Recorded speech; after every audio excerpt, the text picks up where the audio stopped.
Unlock the future of pathology with Pathology News, your ultimate source for cutting-edge insights, expert analysis, and the latest breakthroughs in digital and computational pathology. Don't just stay informed, stay ahead.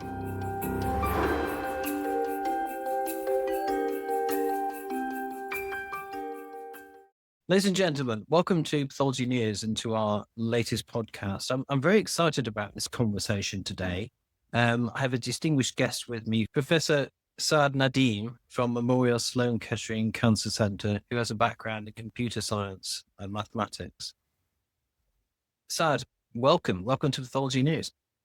Thank you so much, Jonathan, for the invitation. Looking forward to the discussion. So I wanted to talk to you a little bit about your career, your past history, what brought you into this domain of digital pathology from your computer science background. Yeah, that's a good question. It was so during my PhD, I was working in radiology, or more broadly, medical image analysis. And when I was starting my lab, it was a chance meeting with one of the pathologists, Travis Holman, who was here at MSK at that point. So during my interview, he somehow convinced me that pathology is the place to be. Because there are so many open questions, and that my background is very well suited to kind of contribute to. And that got me excited, and we started talking, and that's how I ended up in computational pathology. Okay. And I believe you've also have worked in radiology as well, haven't you? So you're kind of working at the cusp of those two sciences, tissue pathology and radiology.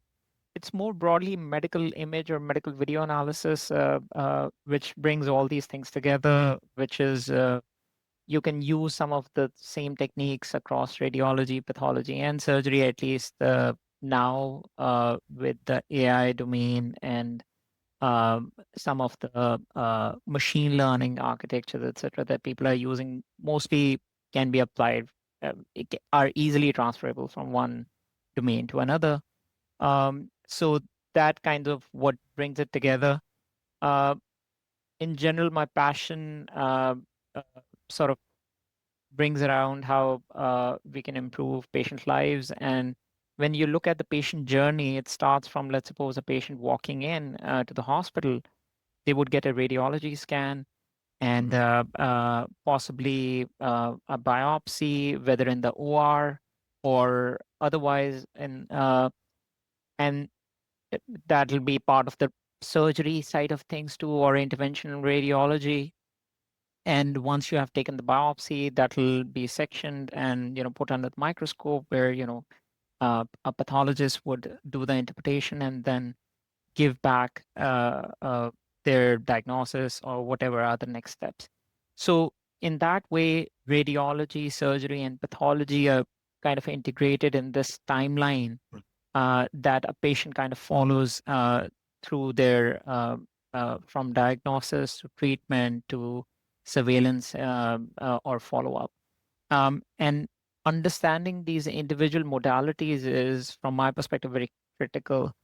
And there are a lot of nuances involved in how these radiology images are acquired from scanners, the physics behind it, the noise and other type of things that you have to cater to. Similarly, in surgery, you have a live video feed that you can directly get from either an endoscopy tower or robotic surgery platforms. Pathology, you obviously have this microscope view, which if you want, you can take a snapshot, and that becomes like a digital snapshot that you can do analysis on, or you can do, for example, scanning of that slide to convert it into something more digitizable and hence analyzable using computational algorithms. So this is the broad spectrum that I feel is connected from a patient journey perspective very deeply, and hence understanding them these various modalities or these various facets and trying to bring them together in some meaningful ways where you understand them deeply, I think is very useful and is the future for personalized medicine, essentially.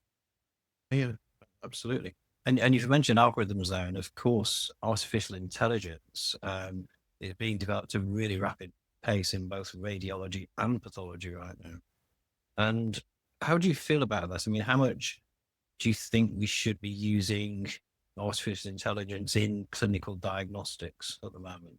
It's a necessity. We have obviously clinician shortage that we are seeing all around the world. Pathologists, surgeons, radiologists, across the board, and there is a real problem with the clinician burnout as well.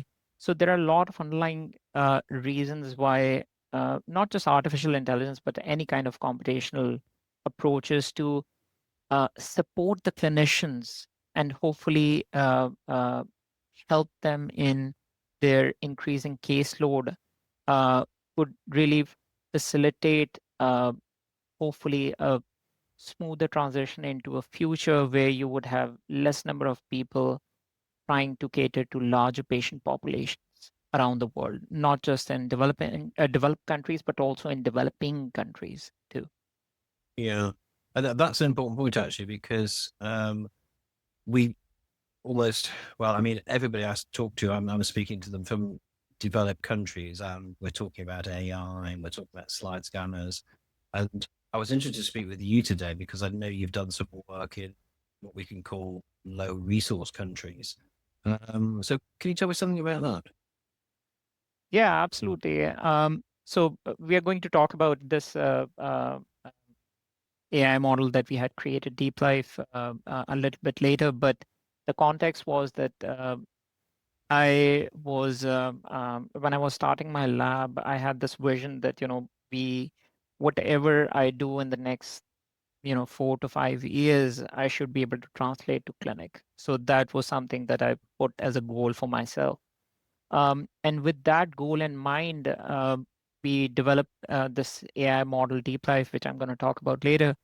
And then we released it publicly using a cloud platform where anyone from around the world can upload like a microscope snapshot image, and we'll be able to analyze that in real time. So we started doing that, and we launched that in January 2022. And lo and behold, we started getting emails from around the world that from low resource settings, even high resource settings, that this is really exciting and we would love to use this on larger images. Unfortunately, our hospitals or our settings that we reside in do not allow, or it's not feasible to put together a digital pathology infrastructure to digitize these images before we can run your algorithm. And so I started asking around, my colleagues who are obviously some of the pioneers in the digital pathology field. And I was told this exact sentence again and again, that you shouldn't bother about low resource settings because eventually someone will donate a scanner or a couple of scanners and those issues will be resolved. You should focus on high resource settings, create the AI models and the latest and greatest computational analysis tools, and then they will easily be mapped or transferable to these low resource settings. And so I waited and waited and waited, and several years passed on, and it never happened.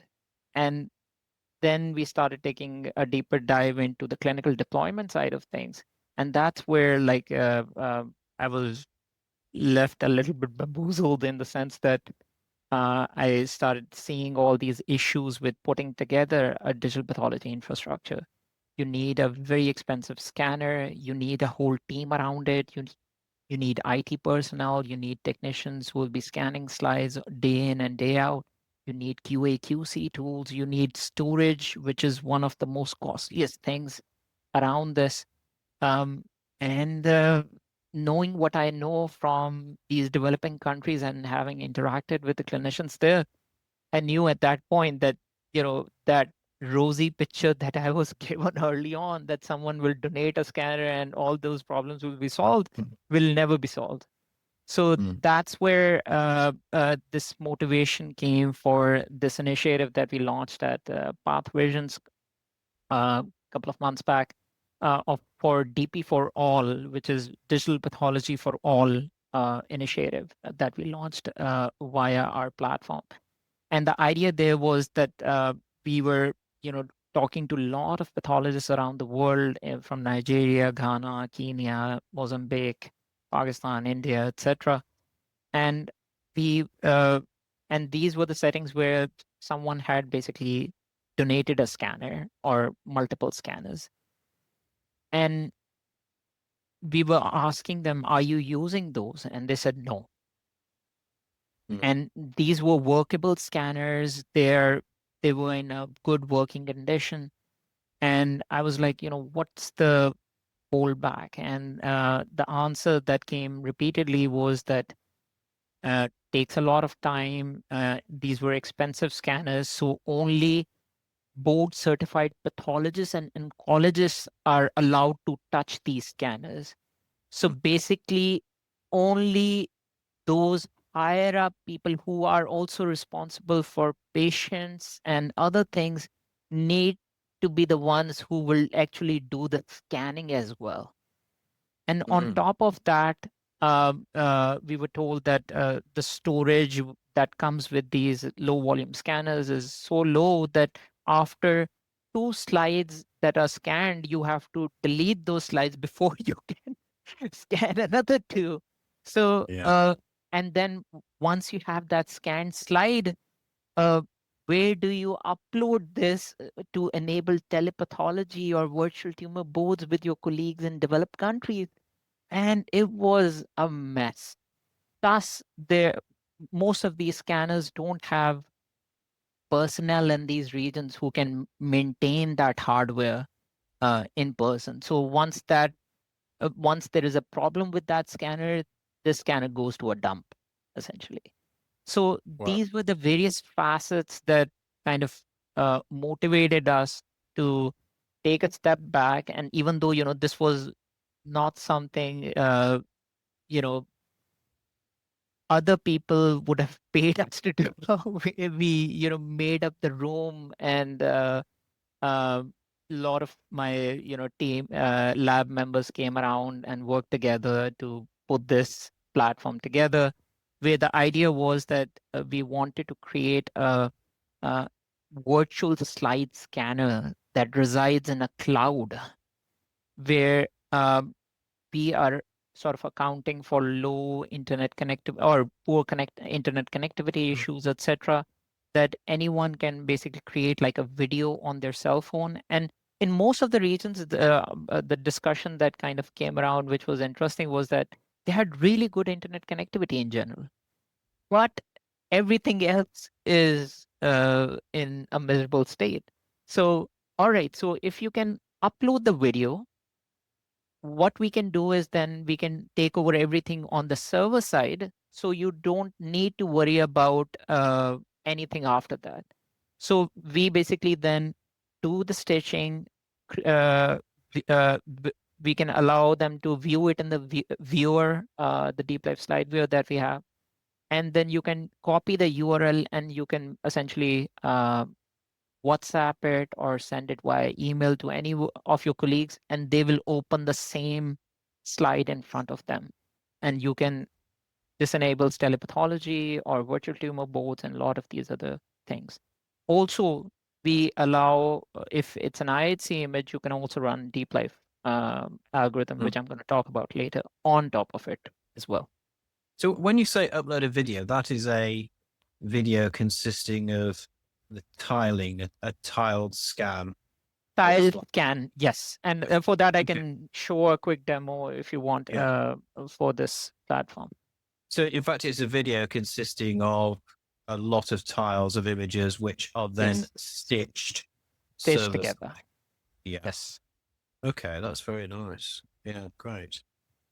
Sorry, carry on. Were you going to show a demonstration? Yes, I can show a Okay. demonstration of that. Hopefully everyone can see my screen. So this is the DP4all initiative that we launched. And the idea was that you can take videos, as you will see, you can attach it to a microscope adapter, which is widely available anywhere in the world, costs less than $5, in some places even $2 or $3. You can attach any cell phone, whether it's an Android-based device, iPhone, or any other device that you can imagine.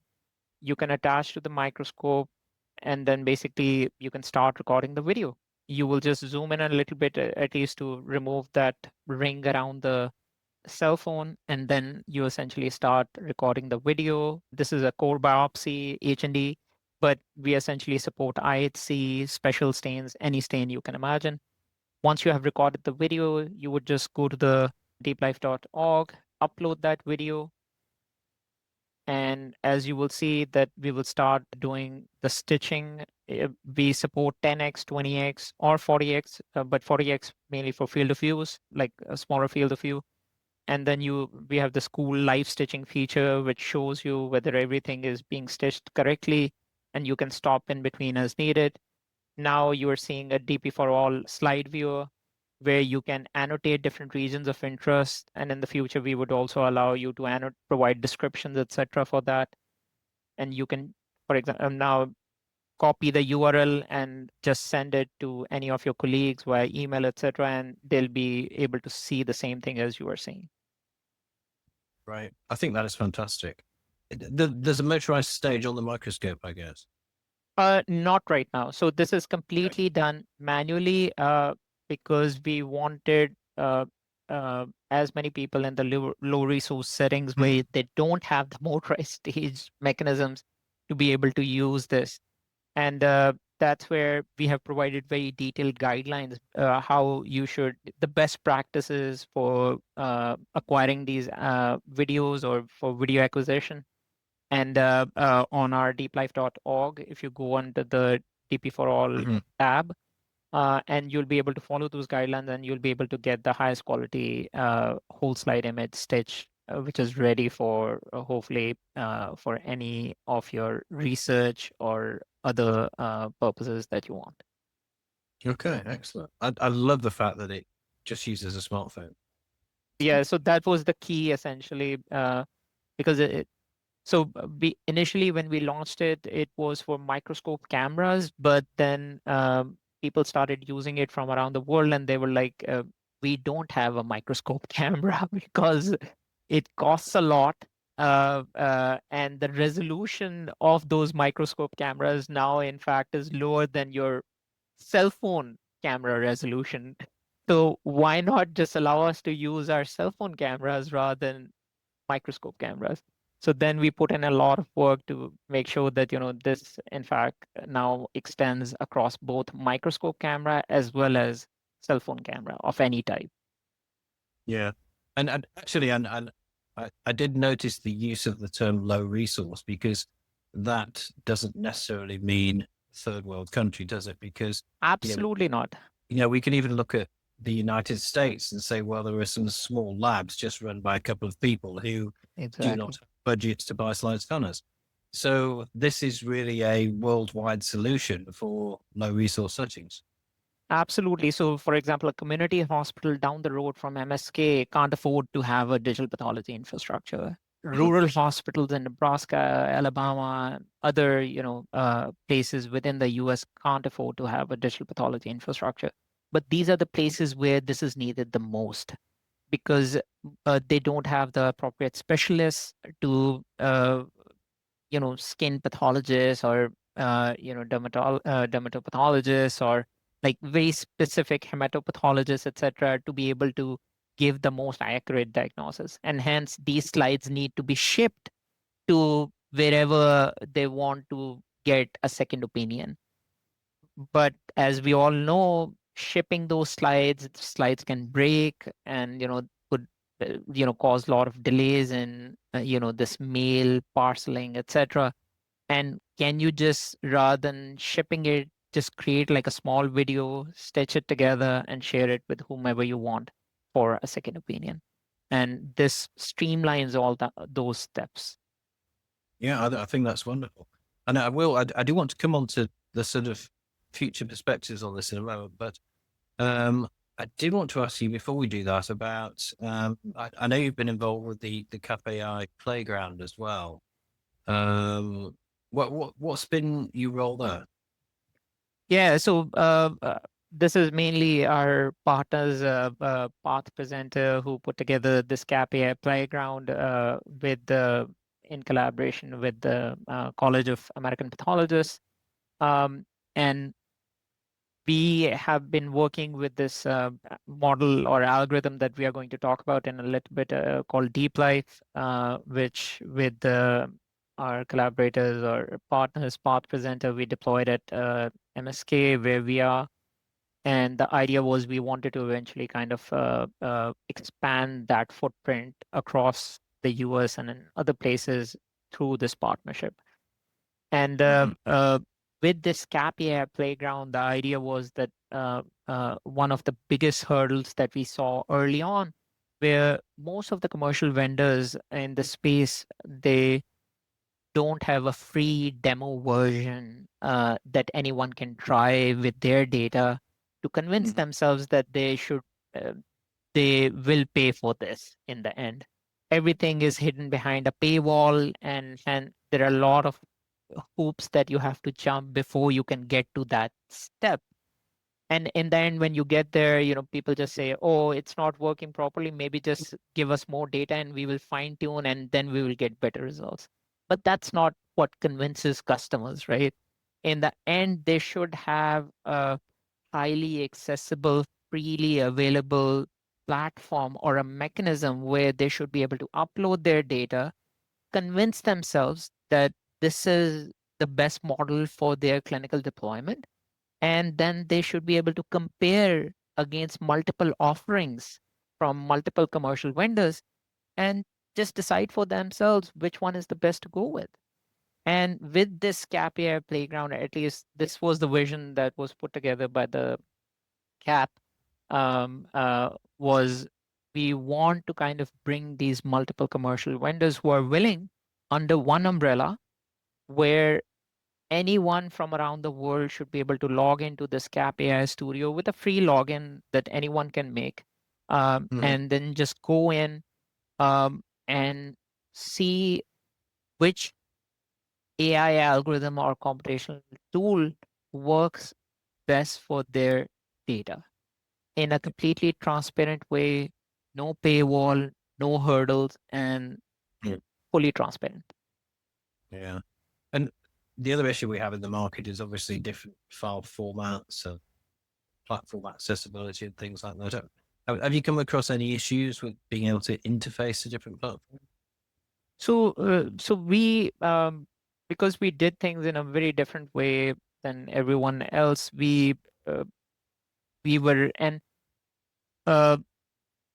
we were very cognizant of the fact that people would have different formats, whether it's from their cell phone snapshots. Some are saved in JPEG, some are saved in PNG, some are saved in others. And even for whole slide images, you have different scanners, different formats, and nothing is standardized in the world of pathology when it comes to formats. So we had a very broad support of more than 150 or 200 formats on our DeepLIIF.org platform to basically support that and create as less of a friction as possible for people to go from their image, whether a snapshot or a whole slide image, to the final results in the fewest possible clicks. You shouldn't be converting them on your end. We just want to make the user experience as smooth as possible. So we have put in that effort to make sure that we are as interoperable as possible across various formats, across scanners, across different cell phones, etc. Yeah, that's great. I think that is the real key to this market is, trying to be as agnostic as possible and link to as many other platforms as possible. I'm not so familiar with DeepLIIF, so tell me a bit more about it. So DeepLIIF is a virtual, I want to say, restaining algorithm.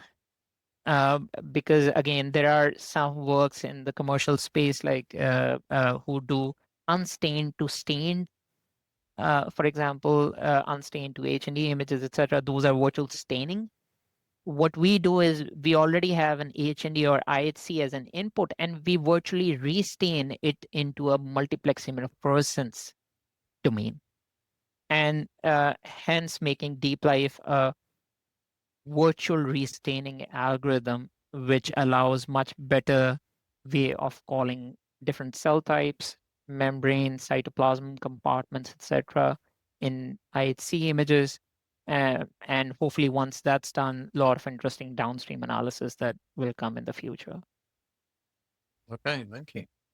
I'll go back to my first meeting when I was starting my lab with this pathologist who was running this multiplex immunofluorescence platforms here at MSK. And Travis kind of came in with this idea that, we are doing this multiplex immunofluorescence imaging for a lot of our collaborators, and there are a lot of hurdles in trying to analyze that data, and whether my lab can help him with that.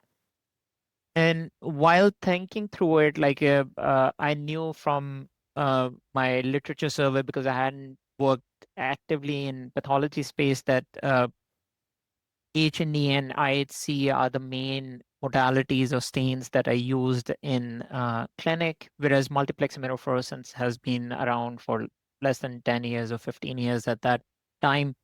And there are still a lot of hurdles in that being deployed in clinic.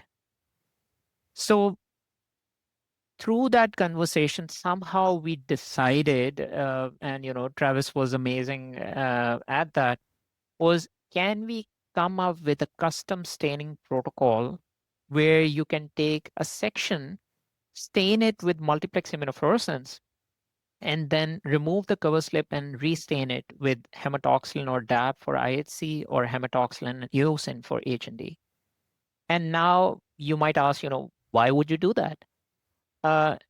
So the power of multiplex immunofluorescence is that you can have multiple stains on the same sections. And most of these stains have a higher dynamic range compared to what you would have in IHC DAB or that brown stain that you have. And at that time, HER2 and PD-L1 or HER2 low and all those things were becoming like a pretty big thing. And we knew that in the end, the key differentiating factor for us would be whether we can call out low or ultra low in HER2 more accurately. And just trying to do it based on IHC DAB is a kind of a lost cause from our understanding. And the idea then, which kind of goes back into DeepLIIF, was that we wanted to take any IHC stain, for example, here I'm talking specifically about IHC, and can we then try to virtually extend that dynamic range using multiplex immunofluorescence signal? Plus, more than that, when you talk about PD-L1, obviously we have this combined positive scoring and tumor positive scoring, tumor proportion scoring or combined proportion scoring, where you have to call the PD-L1 in, let's suppose, immune cells plus tumor cells. And from research from our colleagues at Yale and other places, we already know that the disagreement among pathologists on macrophages, for example, which is one of the immune cells, is greater than 80%. For lymphocytes, is greater than 50%. So in the end, if you, let's suppose, create AI algorithms which rely on single pathologist annotations, those most probably are wrong. So if you have an IHC PD-L1 algorithm or CPS scoring in immune cells plus tumor cells, what you are calling immune cell PD-L1 positive cells are not going to be that accurate. And if it's not accurate, then will you be giving patients immunotherapy where they shouldn't be given that? Mhm. Or will you be not giving immunotherapy where it should be given? So that's where the multiplex immunofluorescence becomes the key innovation here, where rather than coming up with high inter-observer variability in terms of human annotations for calling out specific cell types, we rely on more objective multiplex immunofluorescence stains to drive that process. And that's what kind of differentiates us from everyone else. Plus, another angle was that at that time and even now, most of the commercial vendors call a cell, uh, if they do IHC scoring, they focus on cell detection, which is like a cell centroid detection. In cases like nuclear expression in Ki67 ERPR, that's fine, most probably because essentially the cell centroid still resides with the same nuclear expression. But when you talk about membrane expression in PDL1 or HER2, if you're simply doing cell centroid detection, that's not going to get you membrane expression in the end. Whether you are calling out partial membrane or weak membrane or full membrane, etc., you need to be able to delineate those boundaries. And that's what, again, you can do with multiplex immunofluorescence, where you can put in pan-membrane markers or pan-cytoplasm markers, etc., to be able to annotate these boundaries more accurately and hence drive your AI or whatever computational algorithms you want to drive. So this becomes a very holistic vision of grounding IHC analysis, companion diagnostic assays, for which you have insurance reimbursement, at least in the US, to be able to do that more accurately using this grounding in multiplex immunofluorescence. And that's where the DeepLIIF name comes from, which is DeepLIIF, deep learning inferred immunofluorescence. And this is what we have kind of put together and worked on for the past 4 to 5 years. And we have been quite successful, where we have basically publicly released all the data set, code, trained models, and everything. We have integrated with, the most famous open source platforms. We have released it on cloud deployment that we have done with DeepLIIF.org, just to make sure this becomes the most accessible AI model in the pathology space in the world. Very nice. That's hugely exciting. In the end, our focus was this wide accessibility across the world, where anyone with a cell phone or a laptop or a workstation should be able to run DeepLIIF on their images or slides. Uh, uh, Obviously, there are certain platforms like Path Presenter, which has a wide reach across the world. People use it for educational purposes as well as for clinical purposes too, following their FDA clearance. We then partnered with the Path Presenter, for example, to deploy them at MSK, as well as to extend that reach beyond MSK to places in the US and around the world. And this is what we are working on. And that's how we also ended up in the CAP AI playground as part of this collaboration. Mm-hmm. So do you have a US collaboration, or is it more global with Path Presenter? So for Path Presenter, it's more global. We are working through them with different institutions where, we will be validating our solution and then hopefully deploying it there, and then reaching for the next steps with respect to the regulatory approval, so that these institutions can also start reimbursing for DeepLIIF, which is the main focus of why we brought the solution together in the first place. Yeah, and of course, reimbursement has been historically a barrier to the adoption of digital pathology. Also, I wanted to just talk about the current situation with regulation, because we are talking about clinical deployments here. If anything, regulators are becoming more conservative. We saw recently that the FDA tried to regulate LDTs. Fortunately, they were prevented from doing that. But how do you feel the sort of balance? Where do you think the balance sits with regulation at the moment? Is it too strict or about right? Or do you think things need to change with respect to the way the FDA approaches digital pathology, for example? So that's a great question. And I think it's not just the regulatory bodies that should start viewing these things differently. It's us as people who are developing these algorithms who need to start thinking about these things differently too. Where, for example, my focus initially was to deploy this clinically at MSK where I reside. It's a single institution. I didn't envision at that point that we will be expanding so broadly given the interest that we have garnered in the past few years. So if I'm just focusing on one institution and this is the patient population that I'm focused on, then even like a local state level or city level regulation, a regulatory body approval should suffice. And it all depends on your vision for your tools or computational algorithms, whether you want it to be deployed everywhere. And obviously, there the bar goes very high, right? But if it's a local single institution that you just want to support that for the rest of your life or career, then that's a different vision altogether.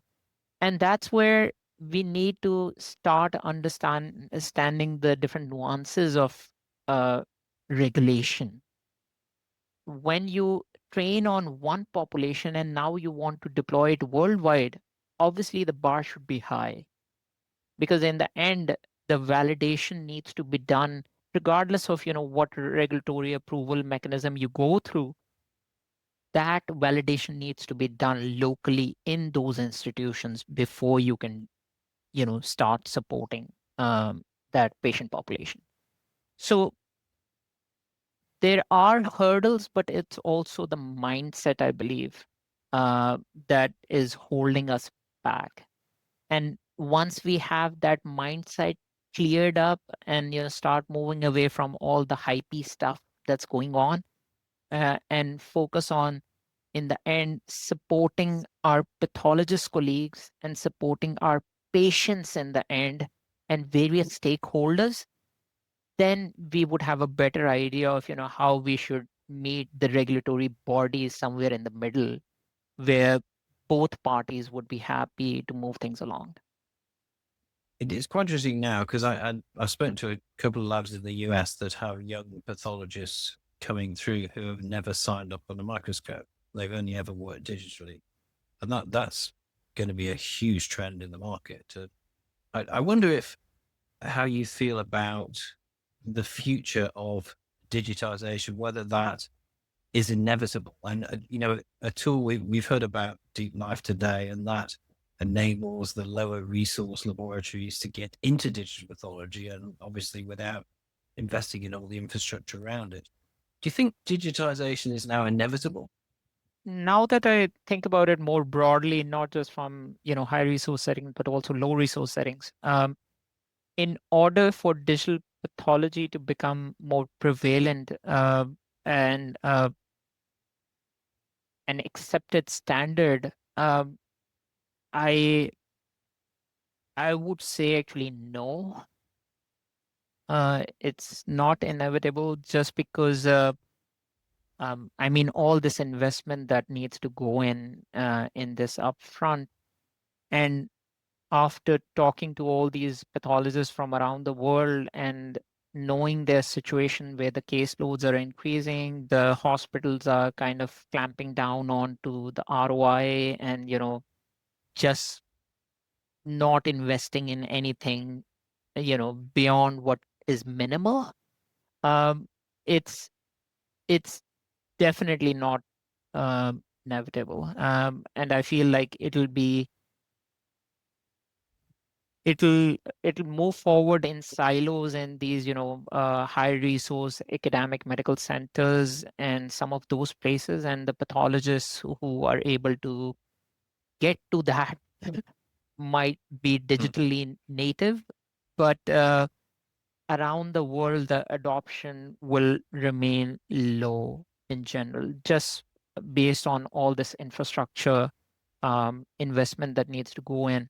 And another parallel that, because I come from radiology and surgery side of things too, in radiology, images are digitally native now, right? So there is no way for people to look at on the film, right? So the input is there, and there is not much investment needed on that front. Things have been standardized with respect to formats, etc., and it's just ready to go. In surgery too, for example, if you want to be able to analyze this video, you just need to plug in your laptop and be able to stream the video and analyze it and show it back. So even to a certain extent, surgery is digitally native as well. Pathology is like a different thing altogether. Digital pathology, unfortunately, is right now a nice to have, but not a must have when you look around the world. I want to just discuss that point because I think if we look at this as two different technologies, because originally we had slide scanner technologies, which are now 20 years old, the earliest ones. They've gradually improved, but there are still barriers to entry if you just consider a slide scanner because it produces an extra step. There are some arguments against resolution. Pathologists are very, very fast. When you watch a tissue pathologist working with a microscope, they're extremely fast in signing off the case. I think the whole AI piece has produced a completely different commercial model in the market.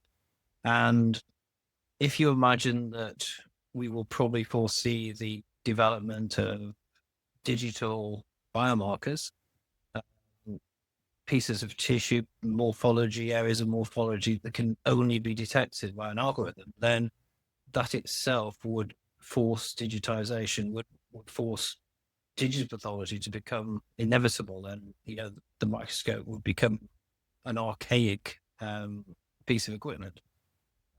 Also, the fact Again, that's very specific from like high resource settings where pharma can sell you like very expensive drugs that have those digital biomarkers or signatures that go with it. To there is a whole ROI aspect of it, or the finance aspect of it, that needs to be also bifurcated before you can really pin down the issues that are more broadly applicable around the world, and then go back to what how you can really take the digital pathology and computational pathology into the future. I've had the perspective generally that we would ultimately see a two-tier structure. So from a patient perspective, you can pay more money for a digital, more rapid analysis where digitization is a synergy between the pathologist and the algorithm. So you get the best of both worlds. Or you basically pay less and go into the analog microscope-based system where somebody is doing a focus control and moving the slide around and making decisions that way. I think that what I've heard today with DeepLIIF, I think DeepLIIF has the potential to really change this scenario, because suddenly there is a way to digitize these lower resource laboratories. And as we discussed, those are not just in third world countries, these are worldwide. These are the labs that cannot afford the infrastructure, because it's a huge infrastructure, digital pathology. And suddenly there's a way for those labs to become digital. So I'm quite positive. I feel that digitization could now be inevitable, using tools such as DeepLIIF. Yeah, absolutely. I mean, that's the goal. I mean, this is something that we are again, I always say that I'm very lucky to be at an institution like Memorial Sloan Kettering Cancer Center, where they back us to do this. And this is where, we've been able to release these tools for free for everyone else to use based on the vision that we have to, cure cancer for life, not just at our institutions, but around the world. We need to have similar type of vision from multiple sources of funding in the end, whether these are institutions or even somehow, people who are deeply vested in digital pathology future, to be able to drive this vision. And again, as I'm saying, like DeepLIIF and DP4all that we have released has been purely a MSK effort. How do we bring together a consortium of multiple institutions and funding sources to be able to drive this together into the future without competition, without silos, without all the politics that are involved? It's a very difficult task.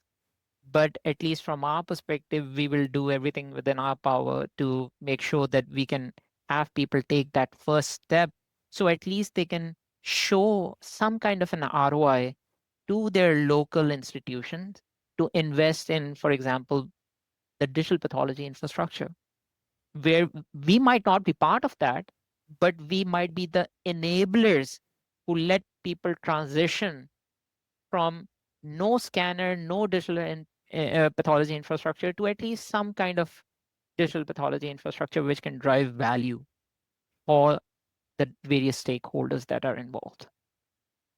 Well, I think it's hugely exciting, Saad, and could represent a real sea change in digital pathology adoption. And DeepLIIF itself is exciting, and also your global collaboration with PathPresenter. Just before we close, we're probably out of time now, but for the sake of our listeners who want to explore this further, find out further information, where do they go to get further information on both DeepLIIF and PathPresenter? Yeah, absolutely. I mean, first of all, I think you can follow us, follow me on LinkedIn, also the PathPresenter. Then you can go to deeplife.org, where we have all the resources for running DeepLIIF for IHC quantification, as well as DP4all initiative. And we have video acquisition guidelines, etc., and how you can enable your first step into the digital pathology direction using that. And then you can also personally reach out to me, and we'll be happy to have more broader discussions on how we can help you in whatever setting you reside in, whether it's low resource setting and high resource settings, whether we have the bandwidth to support what you are doing in those, whether for research purposes or clinical purposes, we can work that out. Right. Okay. Well, thank you very much. So, ladies and gentlemen, I think you heard that from the horse's mouth there. Please contact Saad Nadeem. I think he gave you permission to stalk him online there as well to find out more. Thank you for being with us today. That brings us to the end of our podcast for today. Please do join us on the next podcast. I want to thank again my guest today, Saad Nadeem. Fantastic conversation. Really love speaking to you and look forward to meeting you soon. Thank you. Thank you so much, Jonathan, for your invitation. Really enjoyed talking as well. Thank you. Goodbye.